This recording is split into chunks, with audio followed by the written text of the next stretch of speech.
Selling your home and buying a new one. But today we wanted to talk about listing a strategy for pricing of your home. No? Right, so this is actually a crucial step in you selling your home in order to buy another. You're going to make sure that the price alone is going to set the stage for buyers to come to you, and they're going to feel that they can enter into a negotiation strategy with this. So there is that as well.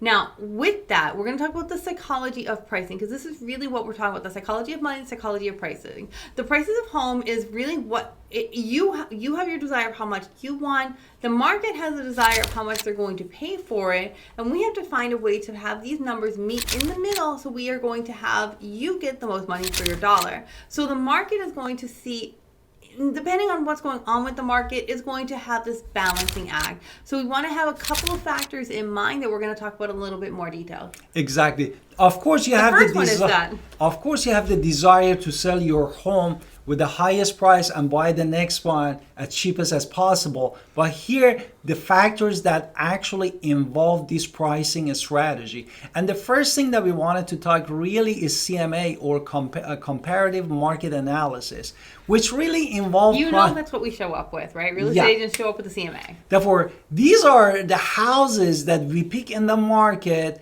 that recently sold homes. They were saying 12 months, but really accurately is 6 months that we're going to pick, and is in that area with the amenity, very close characteristic with your house, which is the size of your house, the number of the bedrooms, even the structure. Is it brick veneer? Is it vinyl? These are affecting the comparables. And then pick them to understand what is the current of the market is, how much these houses appreciated, and how much they sold for in the market. And we also have to keep in mind the Goldilocks price effect. I know econ teacher here, I'm gonna use some econ words, but basically, if you set the price too high for something, you're going to scare away all the people who would have bought that home at the market value. And you're also going to do the other side of it too. If you put it too low, you're going to get those people who would have bought the house, but now they're wondering what's wrong with the house because it's too low. You're leaving money on the table, and they might be suspicious of that, and they might not come to see it at all. So pricing is really going to come up with that sweet spot to where we are adjusting our expectations to the market realities at the moment. And at the current filming of this video, the market is definitely having a slowdown. At least the filming, we can see inventory is increasing, market is slowing down some.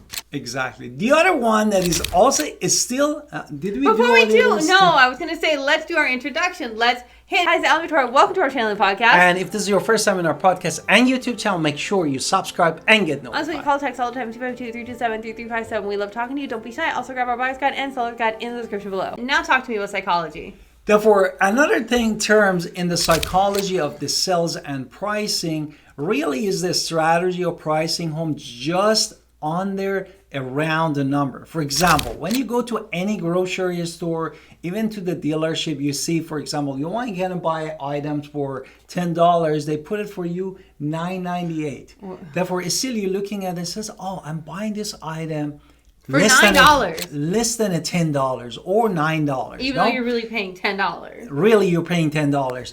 And then this is the same house, the same strategy. And for example, if your house worth $500,000, we're suggesting, if the comps actually allows us to do that, let's do it $499,000. No, it's still people, they think, oh, they're buying this house in 400 range, not a $500,000 range.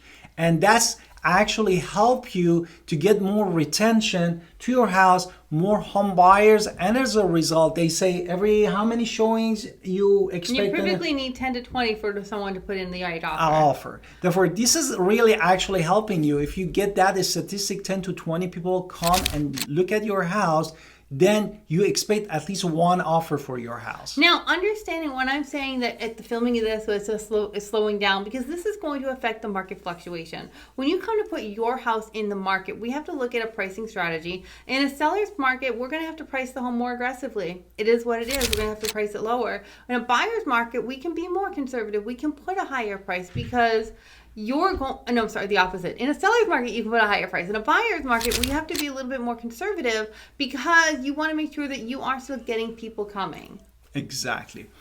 Then the next thing that we wanted to talk It's about really just a listing agreement. is listing agreement. And when you choose to list your property with a real estate agent professional like us, Alan Victoria, we need to enter this listing agreement, which is really an agreement, is a legally bind contract that outlines the terms under that contract that the agent, which is us in this scenario, will sell your home, and we wanted you to familiarize you with what is included in the legally The biggest binding. thing I want to talk about in this video is the buyer's agent commission when you're talking, because this is the filming of this video. August 1st, it's not August 1st yet of 2024. So they haven't taken the how much the commissions are out of our MLS just yet. It will happen within weeks. So really, I would still say if you're selling your house to buy another one, have that conversation with yourself. If we're saying we don't want to pay a buyer's commission at all, understand that the buyer is still going to come to you. So it's better to do your calculations based on what it would be and be prepared with your selling agent of what it might be. I'm not telling you have to do anything.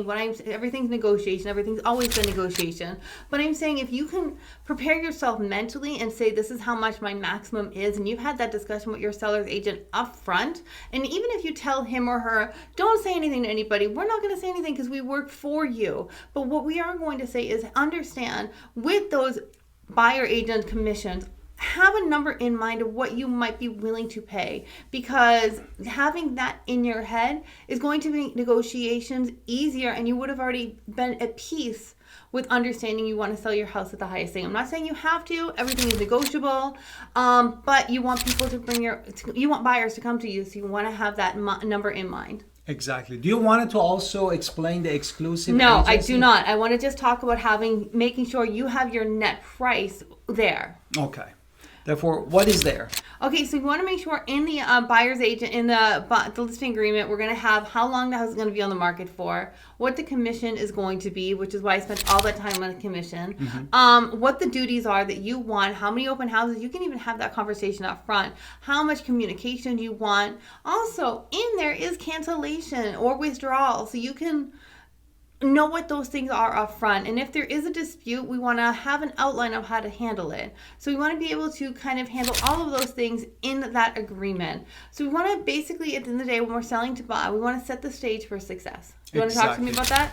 Actually, as my wife said, really, we wanted to pay attention to all the psychology of the strategy that we talk about, the pricing, and at the same time you understanding what is this binding contract between you and real estate agent professional that works for you based off this NAR settlement. Where you're also still attracting buyers, because you want to sell your home, so we need to attract the buyer that wants to buy your home. Exactly. So there is a dual thing going on at the same time. So we want to make sure this is as seamless transaction as possible for you. You want to make sure that you work with people who you trust, and you want to just make sure that everything is going to plan. So I would say finding someone that you absolutely trust, I hope you trust us, Alan Victoria, is a step in the right direction. And don't forget to subscribe in our podcast YouTube channel and call us at 252-327-3357. We'd love to help you, and see you next time.